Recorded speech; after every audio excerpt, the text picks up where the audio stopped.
Un Américain qui vivait dans l'État de New York avait rapporté chez lui un baromètre qu'il venait d'acheter. Le lendemain matin, en se rendant à son travail, il s'est aperçu que l'aiguille du baromètre était bloquée sur tempête, alors que dehors il faisait grand beau temps. Il a secoué l'appareil, il l'a tapoté pour essayer de le débloquer, et voyant qu'il n'y arrivait pas, il l'a laissé avec l'intention de le rapporter là où il l'avait acheté. Il est donc parti à son travail, mais quand il est rentré le soir, il n'a plus retrouvé son baromètre, ni sa maison. La tornade était passée par là et avait tout abattu. La Bible est, je le crois, le baromètre du monde, et c'est là que Dieu nous prévient du temps qu'il fait ou qu'il va faire dans nos vies, dans nos pays, dans le monde. Il arrive parfois que l'aiguille marque tempête, mais nous n'y prenons pas garde. C'est elle pourtant qui prévoit le temps qu'il va faire et qui nous dit « Prépare-toi à la rencontre de ton Dieu ». Il faut prendre Dieu au sérieux, même quand le ciel est bleu, même quand tout va bien, même quand on est jeune, même quand on est en bonne santé, même lorsqu'apparemment rien ne semble se mettre en travers d'un chemin que l'on croit dégagé comme une autoroute. Parfois, au contraire, on croit que tout va mal, que le ciel va nous tomber sur la tête. On est déprimé, dépressif, tout a l'air de tourner carré à la maison, au travail. L'horizon semble bouché. La Bible vient alors à notre secours et elle nous dit de la part de Dieu « Ne crains pas, car je suis avec toi ». Dans la Bible, je sélectionne un texte qui nous fait remonter au début des temps. Dans le jardin d'Éden, nous trouvons le premier couple humain. Nous connaissons tous cette histoire pour l'avoir lue dans la Bible ou pour en avoir entendu parler. Nous connaissons, hélas, la triste histoire de leur tentation et surtout de leur chute. Au chapitre 3 du livre des commencements de la Genèse et au verset 11, l'Éternel est venu vers l'homme qui se cachait devant la découverte de sa nudité derrière les buissons. Et Dieu lui a dit, « Qui, et je souligne, qui t'a appris que tu es nu? Qui ?» Je voudrais donc vous parler d'un prédicateur célèbre. Il est plus noble et plus éloquent que Charles Spurgeon, le grand prédicateur anglais du siècle passé, appelé le prince des prédicateurs. Celui dont je vous parle est plus érudit que Bossuet, plus dévot que saint Augustin. C'est un plus grand réformateur que Martin Luther, et il s'adresse à plus de monde et avec plus de puissance que Billy Graham, le grand prédicateur américain de notre génération. Son auditoire se limite au nombre de gens qui habitent sur cette terre. Il n'est jamais fatigué de prêcher, il n'éprouve jamais le besoin de se reposer. Il fait entendre sa voix à toute heure du jour et de la nuit. Et si nous le traitons avec égard, il peut devenir notre meilleur ami. Si nous le traitons sans égard, il peut devenir notre pire ennemi. Et cela pour notre plus grande confusion. Ce prédicateur, c'est la conscience. Dans le livre des Proverbes, au chapitre 20 et au verset 27, on trouve ce texte. « Le souffle de l'homme est une lampe de l'Éternel qui pénètre jusqu'au fond des entrailles. » Autrement dit, la conscience, c'est la vérité de Dieu qui est mise dans le cœur des hommes. L'explication, nous la trouvons dans l'argumentation de l'apôtre Paul dans l'Épître aux Romains. Les Juifs croyaient être les seuls à qui Dieu avait révélé sa vérité, parce qu'ils étaient seuls à posséder la loi, puis en particulier la loi des 10 commandements. Et c'est pour combattre leur vaine arrogance que l'apôtre Paul leur dit que ce que eux, les Juifs, ont écrit sur du parchemin, les païens, eux, ont la même chose écrite dans leur cœur. C'est ainsi que dans l'épître aux Romains, au chapitre 2, au verset 14, l'apôtre Paul, poussé par le Saint-Esprit, dit « Quand les païens qui n'ont pas la loi font tout naturellement ce que prescrit la loi, ils montrent que l'œuvre de la loi est écrite dans leur cœur, leur conscience en rendant témoignage et leurs pensées s'accusant ou se défendant tour à tour. Ainsi, comme la loi des 10 commandements jugeait le juif et lui montrait son degré de culpabilité, la conscience baromètre nous juge aussi, nous accusant ou nous excusant selon ce que nous avons fait. De même que la loi avait été donnée aux Juifs pour leur montrer combien ils étaient pécheurs et donc combien ils avaient besoin du pardon de Dieu, la conscience nous a été donnée également pour nous permettre d'évaluer notre degré de culpabilité et nous faire éprouver le besoin d'un sauveur. Quelqu'un conclura peut-être que si donc nous portons inscrite dans la conscience la loi des 10 commandements, le baromètre de la conscience dont vous nous parlez n'est-il pas suffisant pour diriger notre vie et pour nous conduire dans le chemin du salut? En poussant la réflexion plus loin, on peut dire, a-t-on encore besoin de Dieu? A-t-on encore besoin de la Bible? Pourquoi ne pas suivre tout simplement la religion naturelle, ou comme beaucoup de gens l'appellent, la religion de la conscience? La conscience est-elle suffisante, oui ou non? Il faut ici donner une réponse de Normand. Dans certains cas, elle l'est, et dans d'autres, elle ne l'est pas. Revenons à notre premier texte. Avant que Dieu ne parle à nos premiers parents, avant qu'ils ne disent un mot, une voix s'était déjà fait entendre. Quand Adam s'est découvert nu, ce fut la honte. Quand il a entendu le bruit des pas de Dieu dans le jardin, ce fut la panique. Il a balbutié quelques vaines excuses et Dieu lui a dit « Qui t'a dit que tu es nu? Qui ?» Personne n'avait rien dit. Dieu n'avait pas encore parlé, mais quelqu'un avait déjà parlé. Nous connaissons tous celui qui met notre âme à nu.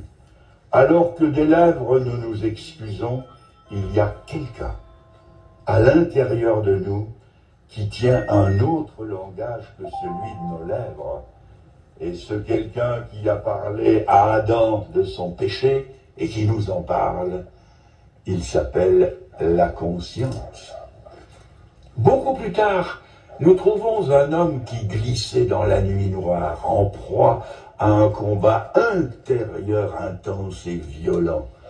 Cet homme venait de vendre son maître pour la somme dérisoire et méprisable de 30 pièces d'argent, le prix d'un esclave sur le marché. Il s'appelait Judas. Dites-moi, pourquoi tout à coup ces 30 pièces d'argent se sont-elles mises à lui brûler les doigts? Pourquoi a-t-il été saisi du désir de s'en défaire avec plus d'ardeur qu'il n'en avait mis pour les avoir? Qui, je vous le demande, l'a fait revenir sur ses pas? Qui lui a fait témoigner devant les grands prêtres « J'ai vendu le sang innocent » Qui l'a poussé à courir dans le temple et d'une large volée lancer les 30 pièces d'argent? Qui, je vous le demande? Nous la connaissons tous, cette puissance qui ne nous lâche pas, qui nous serre de près et qui nous talonne.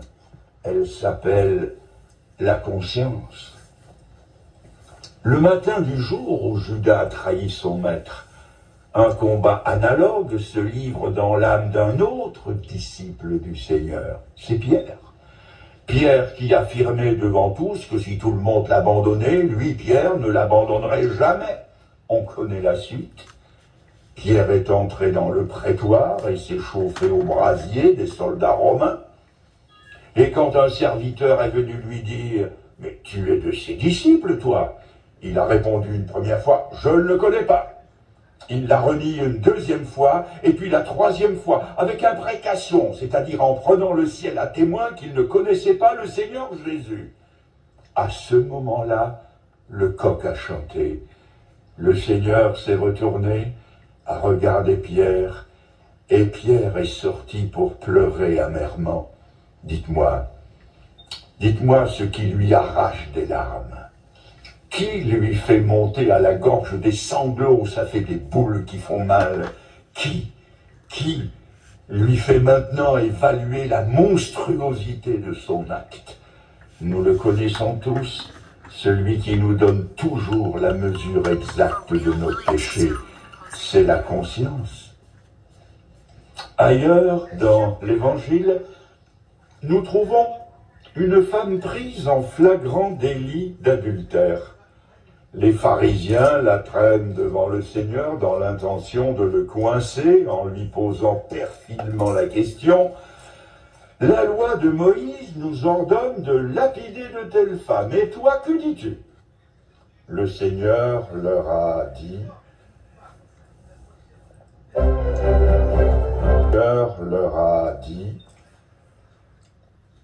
que le premier d'entre vous qui n'a pas commis de péché, qu'il jette la pierre contre cette femme. La Bible dit que, repris par leur conscience, ils sont tous partis, depuis le plus vieux jusqu'au plus jeune. Dites-moi, qui leur a dit qu'ils n'étaient pas sans reproche? Qui leur a montré la duplicité de leur cœur? Qui a dressé contre eux un doigt accusateur? C'est la conscience.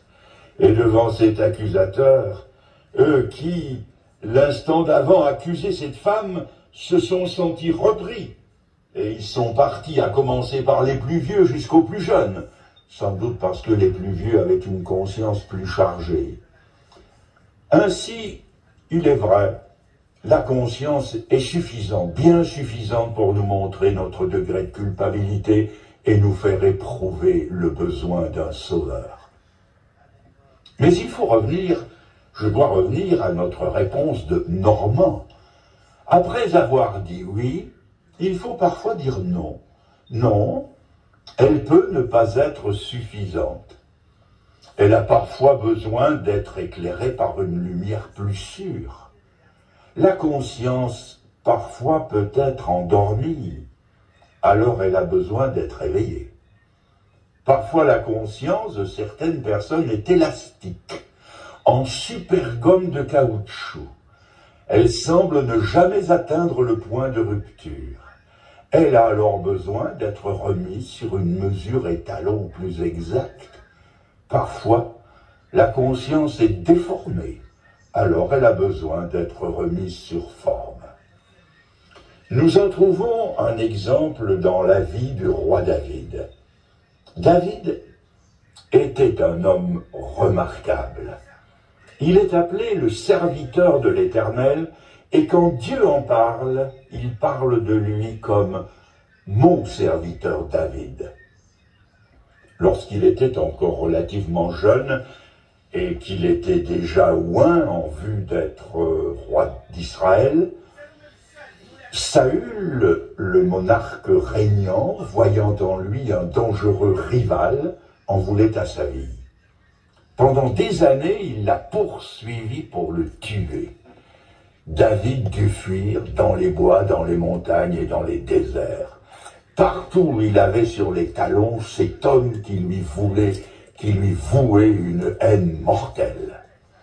Un jour que David, sur le point d'être pris, avait trouvé refuge dans le fond d'une caverne où lui et sa petite troupe étaient cachés en silence, son ennemi Saül, qui ignorait qu'il était là, est venu s'assoupir à l'entrée de la caverne où il s'endormit profondément. C'est alors que les hommes de David lui ont dit « Vois, l'Éternel livre ton ennemi entre tes mains. Aujourd'hui, prends ton javelot, un seul coup, et c'est fini, tu es le roi d'Israël. » David s'approcha de Saül endormi, et avec 1000 précautions, il coupa un pan du manteau du roi. Il fit la chose si délicatement que Saül ne s'en aperçut pas. Et il est écrit, immédiatement après cela, quand il eut coupé le pan du manteau du roi, le cœur se mit à lui battre. Son cœur se mit à battre à la pensée qu'il avait osé mettre la main sur le manteau du roi. Quelle conscience sensible et délicate que celle de David à ce moment de sa vie. Sa conscience était comme un cadran solaire. Tant que le soleil brille, le cadran marque l'heure exacte. Et tant qu'il y a eu dans l'âme de David le soleil de la communion avec son Dieu, sa conscience était comme ce cadran. Sa conscience marquait l'heure exacte. Et puis les années ont passé. Saül est mort et David est monté sur le trône. Il avait maintenant, comme on dit, du foin dans les sabots.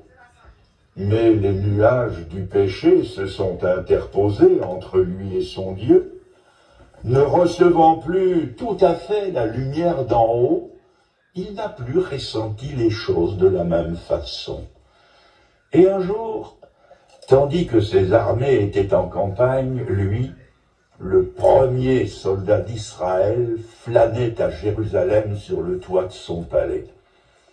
Il était là à faire ce que nos amis italiens appellent la dolce far niente, le doux ne rien faire. Et il bâille à se décrocher la mâchoire. C'est alors qu'il aperçut une jolie fille qui prenait ses ablutions rituelles. Soit dit en passant, il n'y a aucun mal à regarder une jolie fille. Le mal commence quand on la regarde trop longtemps. Et David l'a regardée trop longtemps. Il s'est enquis pour savoir qui elle était. Il apprit qu'elle était la femme d'un de ses principaux officiers.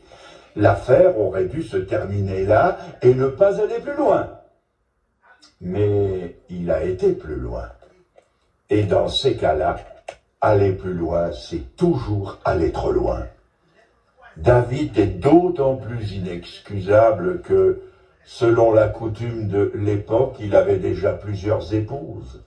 De l'une d'elles, Abigail, la Bible dit qu'elle était une femme de bon sens et belle de figure. Mais il n'y a pas de limite à la convoitise. Le cœur humain ne cesse jamais de désirer, c'est un abîme d'insatisfaction. Et lui, David, qui a tremblé en mettant la main sur le manteau du roi, il met la main sur la femme d'un autre et il ne tremble pas. Sa conscience ne l'avertit plus. Et si vous lui aviez demandé à ce moment-là, « Sire, votre conscience ne vous dit-elle rien ?»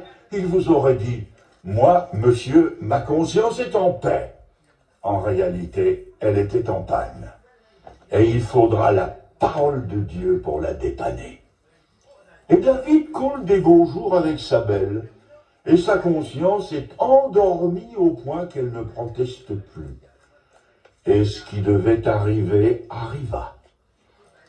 Elle se retrouve enceinte avec toutes les conséquences affreuses que cela pouvait avoir pour une femme mariée dont l'adultère devenait alors indiscutable. C'était la mort par lapidation à coup sûr. Dans un sursaut, certes généreux, pour sauver la femme qu'il avait séduite et si dangereusement compromise, David devient ingénieux au mal. My moderate to severe Crohn's symptoms. Pour couvrir un péché, il va en commettre un autre, puis un autre encore, puis un autre. La machine infernale est amorcée. Il n'en est plus maître de son mécanisme, et tous les moyens qu'il va essayer pour l'empêcher d'exploser vont échouer. La Bible dit dans l'épître de Jacques au chapitre 1er et au verset 14 que chacun est tenté quand il est attiré et amorcé par sa propre convoitise. Puis la convoitise, lorsqu'elle a conçu, enfante le péché, et le péché étant consommé produit la mort. Mais David croit encore pouvoir infléchir le cours des événements. Il fait revenir le mari du front, s'enquiert hypocritement de l'état de la guerre, lui signe une permission de 24 heures et le renvoie coucher chez sa femme en le faisant suivre d'un cadeau. Il manœuvre pour lui faire endosser une paternité qui n'est pas la sienne. Le cœur est un abîme, je vous dis. Quelqu'un a dit un jour, je ne sais pas ce qui se passe dans le cœur d'un brigand, mais je sais ce qui se passe dans le cœur d'un honnête homme et c'est affreux. Mais voilà que d'une façon imprévisible, les choses se gâtent. Je lis. Uri, le mari de Bathsheba, aussi appelé Bethsabée, au lieu de rentrer chez lui, se coucha à la porte de la maison royale avec tous les serviteurs de son maître et ne descendit point dans sa maison. Le lendemain, David demande à Uri pourquoi, après un si long voyage, il n'est pas rentré chez lui. Uri répondit avec noblesse, « Sire, l'arche de l'alliance habite sous les tentes. Monseigneur le général Joab et tous ses soldats campent en race campagne et exposent leur vie. Et moi, j'entrerai dans ma maison pour manger, pour boire et coucher avec ma femme. Aussi vrai, ô roi, que tu es vivant, je ne ferai pas cela. Quel homme d'honneur, et quelle gifle dans la figure de David. Mais ce dernier n'est pas au bout de ses ressources. Il lui prolonge sa permission de 24 heures et l'invite à un festin dans la soirée. David a donné aux échansons, qu'on appelle les sommeliers, les garçons de table, des ordres. Il a donné des ordres pour que le verre d'Uri ne soit jamais vide. N'osant refuser, il se retrouve à la fin du repas ivre comme pas un. David le renvoie chez sa femme, mais aussi têtu à lui tout seul que tous les Bretons du monde, il va en titubant se recoucher à la même place que la veille parmi les serviteurs du roi. Le lendemain, David n'a plus qu'une seule issue, c'est de s'adonner au sport très royal de la lettre de cachet. À l'adresse du commandant en chef, il fait remettre par Uri une lettre qui scelle son arrêt de mort. Cette lettre disait « Placez Uri au plus fort du combat, retirez-vous de lui afin qu'il soit frappé et qu'il meure. » Et Uri mourut selon le plan prévu. Après la mort d'Uri, David fera dire hypocritement à son complice Joab, qu'il a chargé d'exécuter le crime, « Ne sois pas peiné de cette affaire, que veux-tu? C'est la guerre. » Ô profondeur infernale du cœur humain. Mais n'oublions jamais qu'en faisant le portrait de David, la Bible fait aussi le nôtre. Que nous n'ayons pas fait ce que David a fait, c'est possible. Mais que nous n'en soyons pas capables. Que le plus vertueux garde au moins la vertu de la modestie. Le prophète Nathan, le porteur de la parole de Dieu, envoyé par le Dieu qui lit dans la vie des hommes comme dans un livre ouvert, Nathan demande audience à David. J'admire cet homme qui, au nom du Dieu qu'il servait fidèlement, a osé affronter un souverain autocrate. Pour lui parler de son péché, il lui a raconté l'histoire suivante sous la forme de parabole. Au roi, un homme riche qui avait de grands troupeaux a reçu un de ses amis. Pour ne pas prendre un mouton dans son troupeau, il est allé voler la brebis d'un pauvre qui n'en avait qu'une qu'il aimait comme sa propre fille, il a tué la brebis du pauvre et il l'a servi à cet ami qui était venu le voir. Quand David a entendu cela, son sang n'a fait qu'un tour. Il est devenu rouge de colère et il a dit « Cet homme mérite la mort ». Nathan, le prophète, l'a regardé froidement dans le blanc des yeux et il lui a dit « David, cet homme, c'est toi ». Ah, mes amis, quand David a vu la monstruosité de son péché, sa conscience, jusque-là déformée, s'est réveillée et a été remise sur forme.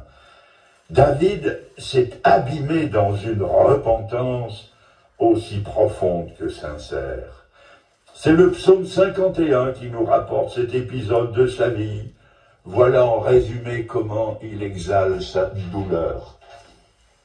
Je reconnais mes transgressions, mon péché est constamment devant moi. Détourne ton regard de mes péchés, efface toutes mes iniquités. Ô Dieu, crée en moi un cœur pur et renouvelle en moi un esprit bien disposé. Pour réveiller sa conscience endormie au sentiment de j'allais dire, de notre immense misère morale, il lui a fallu la parole de Dieu. Quelqu'un me posera une question. Moi non plus, je n'ai pas toujours bonne conscience. Je n'ose pas toujours regarder mon passé en face. Il est des choses que j'ai faites autrefois, que je regrette. J'ai beau les chasser, elles refont toujours surface. Comment les effacer? Comment apaiser ma conscience? Nous allons voir ensemble les moyens employés par les hommes pour apaiser leur conscience.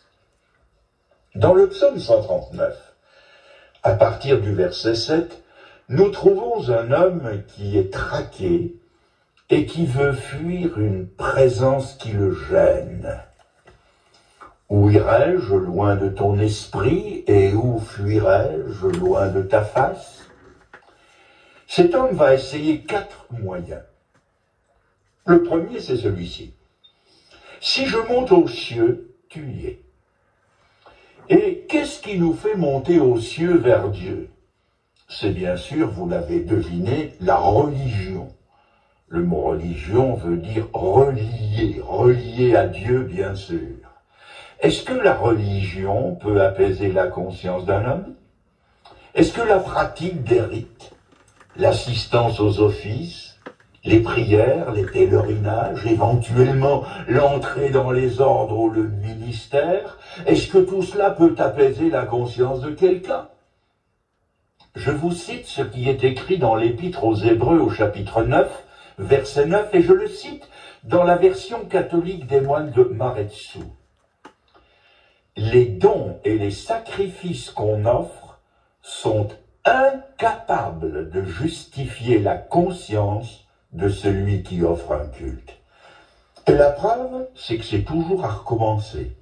J'ai connu des gens dont la vie était parsemée d'actes pieux, qui faisaient des efforts louables dans le but de rester sur le droit chemin, et dont la dévotion touchait à la bigoterie.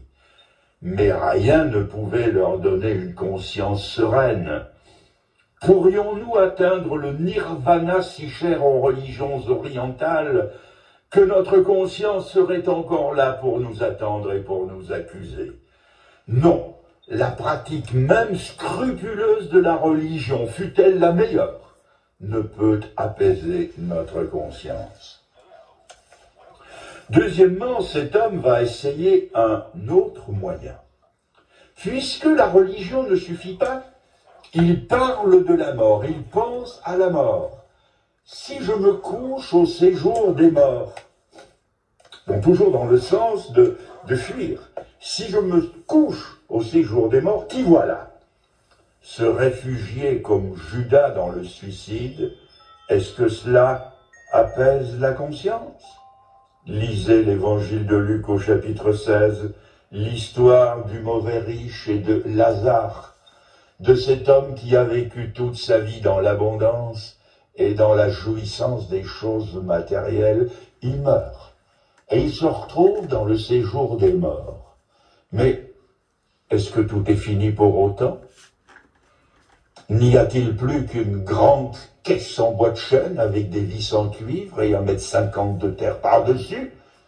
Son corps est là, mais son âme continue de vivre dans l'au-delà. Il est là, conscient de lui-même, des autres et de son passé. Quelle est la première parole qui lui est dite? La toute première. Souviens-toi, c'est la conscience. Souviens-toi. Souviens-toi de l'évangile que tu as entendu et auquel tu n'as pas prêté attention. Les hommes auront éternellement conscience de la position qu'ils auront prise devant l'évangile de Jésus-Christ. Victor Hugo, avec son immense talent d'écrivain, raconte l'histoire de Caïn, le meurtrier de son frère, qui essaie de fuir le souvenir de son crime et que l'œil de Dieu poursuit partout. Il met de la distance entre lui et son crime. Il s'invente des plaisirs, des instruments de musique. Mais où qu'il aille et quoi qu'il fasse, toujours, de nuit comme de jour, l'œil de Dieu le suit et le regarde. Désespéré, il se couche dans la tombe. Et le récit se termine par le fameux « L'œil était dans la tombe et regardait Caïn ». La conscience, voyez-vous, c'est comme les chats. On dit qu'ils ont plusieurs vies. J'avais un voisin qui avait un vieux chat pelé et galeux dont il voulait se débarrasser. Il a donc tué son chat, puis il est allé chercher sa bêche pour enterrer son chat dans son jardin. Et quand il est revenu avec sa bêche, le chat était parti. Non, on ne tue pas un chat si facilement, mais on peut y arriver. Avec la conscience, c'est une chose impossible. Cet homme va alors essayer un troisième moyen, la fuite. Si je prends les ailes de l'aurore et que j'aille habiter à l'extrémité de la mer, là aussi ta main me saisira. Mais voyez-vous, le coupable ne fuit pas sa conscience lorsqu'il fuit le lieu de son délit. Il l'emporte avec lui. Prenez l'exemple de Jonas, que Dieu avait envoyé à l'est et qui est parti à l'ouest dans le désir de fuir sa responsabilité. Il a pu fuir sa responsabilité, mais pas sa conscience. Il l'a emporté avec lui. Sa conscience était avec lui dans le bateau. Elle était dans la tempête, elle était dans le tirage au sort, et finalement, elle était même dans l'estomac du poisson. Alors, cet homme va essayer un quatrième moyen. Hey, it's Christina Hall. Cet homme va essayer un quatrième moyen. Si je dis « au moins les ténèbres me couvriront », même les ténèbres ne sont pas obscures pour toi. Il parle des ténèbres de l'oubli. Eh bien, puisque la conscience, on la porte en soi et qu'elle s'attache à nous, ne pourrait-on pas la reléguer quelque part dans un coin obscur de notre être? Est-ce qu'on ne pourrait pas faire de notre cœur une oubliette dans laquelle notre conscience finirait par y mourir? Impossible. Nous en avons un exemple frappant dans l'histoire de Joseph vendu par ses frères qui lui en voulaient à mort parce qu'il était le chouchou de son père. Un jour, Jacob l'a envoyé porter des vivres à ses frères qui ont dit en le voyant arriver « Voilà le faiseur de songes, le rêveur, tuons-le et on verra ce qui va arriver de ces songes. » Ils l'ont pris, ils l'ont jeté dans une citerne vide et ils ont entendu leur tout jeune frère de 17 ans qui les suppliait de lui conserver la vie. Heureusement pour Joseph, 2 de ses frères sont quand même intervenus et au lieu de le tuer, ils l'ont vendu comme esclave à une caravane d'Arabes qui passait par là. Pour eux, c'était comme si Joseph était mort. Et pour accréditer la chose auprès de leur père Jacob, Ils ont trempé son manteau dans du sang de chèvre pour camoufler leur crime en accident, selon leur version. Selon leur version, donc Joseph était mort dévoré par un fauve. Hypocritement, ils ont consolé le papa Jacob qui s'abîmait dans une douleur inconsolable. Et les années ont passé, à peu près 13 ans, si j'ai bien compté. Et ils ont eu le temps d'oublier leur forfait. Mais après 13 ans, une famine se produit dans le pays, tandis que c'est l'abondance en Égypte. Poussés par la faim, ils s'y rendent, mais ce qu'ils ne savent pas, c'est qu'en Égypte, le personnage le plus important après le pharaon, ce qui est l'équivalent du premier ministre aujourd'hui, c'est leur frère Joseph. Il est devenu premier ministre d'Égypte. Joseph reconnaît ses frères du premier coup, eux pas. Et quand il leur demande « Qui êtes-vous » ils répondent. Alors tenez-vous bien, accrochez-vous pour ne pas tomber par terre. Nous sommes des honnêtes gens. Heureusement qu'ils l'ont dit parce que personne, sachant leur histoire, ne l'aurait cru. À les entendre, il ne leur manque qu'un halo autour de la tête. On est des honnêtes gens. Et à partir de ce moment-là, Dieu s'en mêle. Dieu veut la repentance. Il l'exige. Et comme ils ne sont pas au point de la repentance, il va mettre des bâtons dans les roues, tant et plus. Une première fois, une deuxième fois, une troisième fois. Plus rien ne tourneront dès ce moment-là. Ils se sentent coincés comme dans une impasse. Alors qu'ils sont en train de discuter entre eux, tout à coup, l'un d'eux s'écrie « Je vous l'avais bien dit, quand notre frère était là dans le puits et qu'il nous suppliait de lui garder la vie. » La conscience qui avait été mise aux oubliettes pendant 13 ans, tout à coup refait surface. Voyez-vous, la conscience est comme un disque CD ou une cassette d'enregistrement qui capte tout ce qui est dit sans rien oublier. Quand nous sommes enregistrés sur magnétophone, on y retrouve, et si vous écoutiez ma prédication de ce soir, dans 10 ans, dans 20 ans, vous y retrouveriez mes hésitations, mes erreurs de français, mes inflexions, mes éclats de voix, tout. Notre conscience aussi a capté tout ce que nous voudrions ne pas avoir dit, et même les silences que nous n'aurions pas dû avoir. Et ça tournique dans notre tête au point que nous en avons tellement assez d'entendre cette voix qu'on lui dit « Tais-toi » et elle se tait. On lui en a donné l'ordre. Elle ne dit plus rien parce qu'on lui a dit de s'arrêter. Elle s'arrête pendant 5 ans, 10 ans, 13 ans parfois.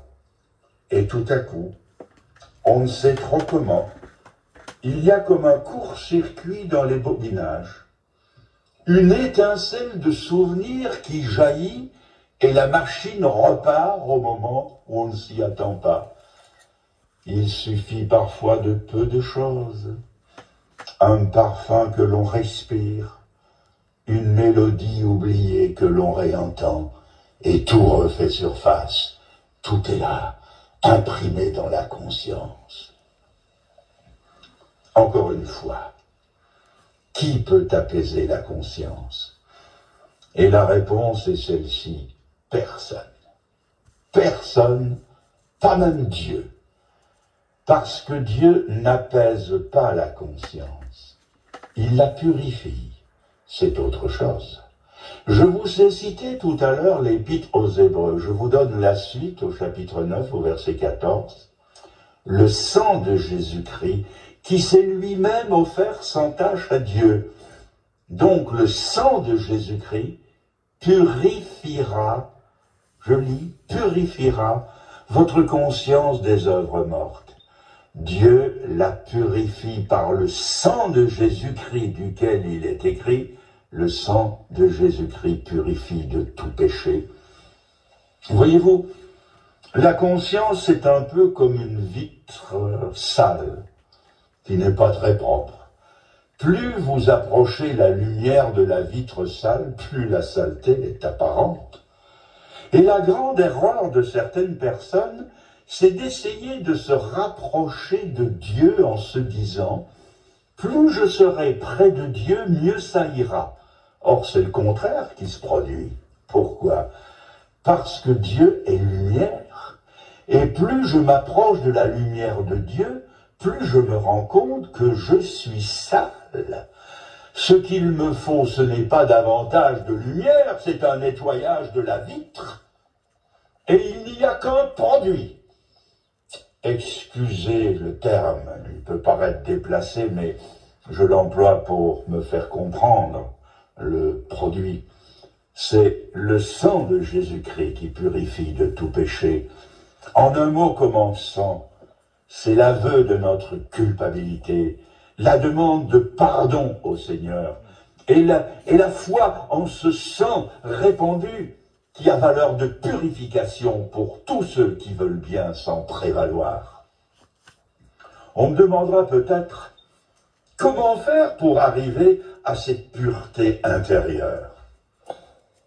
Dans le psaume 32, au verset 3, un homme y relate ses expériences et dit, je lis, « Tant que je me suis tu, mes os se consumaient. Je gémissais toute la journée, car nuit et jour, ta main s'apesantissait sur moi. Ma vigueur n'était plus que sécheresse comme celle de l'été. » Et il continue par « Je t'ai fait connaître mon péché, je n'ai pas caché mon iniquité. J'ai dit, j'avouerai mes transgressions à l'Éternel, et tu as effacé la peine de mon péché. » Nous avons ici un homme qui fait 4 expériences. La première, c'est « Tant que je me suis tu ». Tant que je me suis tu. Il se tait. Il a la conscience chargée. Il y a dans sa vie un fardeau ou un souvenir qui l'oppresse. Il a, comme on dit, mauvaise conscience. Mais il garde tout pour lui, tout en lui. Il pratique ce que les psychiatres appellent le refoulement. Quel est le résultat? Il dit « Mes os se consument, ma vigueur se dessèche. » Il en devient malade physiquement. J'ai connu des gens qui étaient malades physiquement parce que ça n'allait pas bien dans leur vie intérieure. Ils avaient cultivé des rancunes, des mauvais sentiments, des désirs de vengeance et, sans en connaître l'origine, leur santé a basculé dans la maladie.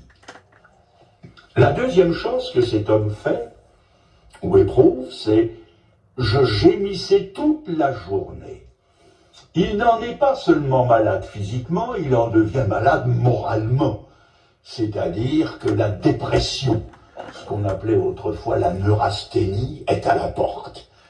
Il en arrive à gémir toute la journée et il commence à broyer du noir. La Bible dit « Celui qui cache ses transgressions ne prospérera pas ». Et c'est ce qu'il fait. Il se tait, il cache ses fautes, il les excuse et il ne prospère pas. Troisièmement, il se ravise et dit « Eh bien, j'avouerai mes transgressions ». Tout d'un coup, ça éclate, ça saute, c'est la libération de sa conscience, ça se débouche. Et il dit « Seigneur, j'avouerai ». Il avoue ses transgressions. Et le quatrième point, c'est le résultat. Je relis. Tu as effacé la peine de mon péché. C'est le lavage de la vitre. Il est purifié, nettoyé. Et il en est tellement heureux qu'il commence son psaume par la conclusion, comme s'il n'avait pas le temps d'attendre. Dès le début, il rend son témoignage et dit « Heureux l'homme à qui la transgression est remise ». Heureux pourquoi? Parce que l'Épître aux Hébreux dit au chapitre 10 et au verset 22 que nous nous approchons de Dieu désormais, je lis, avec un cœur sincère, dans la plénitude de la foi et les cœurs purifié d'une mauvaise conscience. Ainsi, celui qui se repent de ses péchés, qui les avoue à l'Éternel, et qui met sa confiance en Jésus-Christ, qui les a portés pour lui, à sa place, peut se présenter devant Dieu sans plus aucune conscience de péché, quoi qu'il ait fait dans le passé de sa vie. Dieu a dit, « Je ne me souviendrai plus de leurs péchés, de leurs iniquités ». Il peut maintenant parler à son Dieu face à face, au travers de Jésus-Christ. Il y a quelques années de cela, un jeune noir appelé Karim était au service d'un puissant émir arabe. Cet émir avait un grand parc avec des oiseaux exotiques et parmi ces oiseaux, un canard d'une espèce très rare auquel il tenait tout particulièrement. Karim, attaché à la personne de l'émir, avait plus de temps libre que les autres serviteurs. Il s'était fait une fronde et il était devenu tellement habile à lancer des pierres qu'il parvenait à tuer un oiseau au vol. Un jour, en suivant les allées du parc, la fronde à la main, il vit quelque chose qui débouchait d'un fourret. Il ne contrôla pas son réflexe et pan, la pierre fusa et tua le canard de l'émir. Épouvanté par son acte, il regarda autour de lui pour être sûr que personne ne l'avait vu. Il prit le canard et l'enterra dans les buissons. La conscience soulagée, il rentra et reprit son travail. Mais bientôt, on apprit la disparition du canard. L'émir se mit dans une grande colère, on fit des recherches partout, tout le monde y participa, notre Karim y compris, et bien sûr, on ne retrouva pas le canard.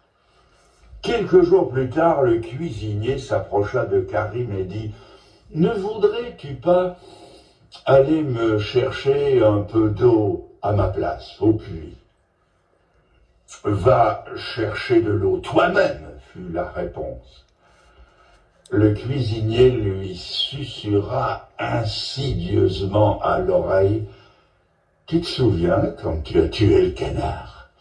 Le pauvre garçon devint gris de terreur.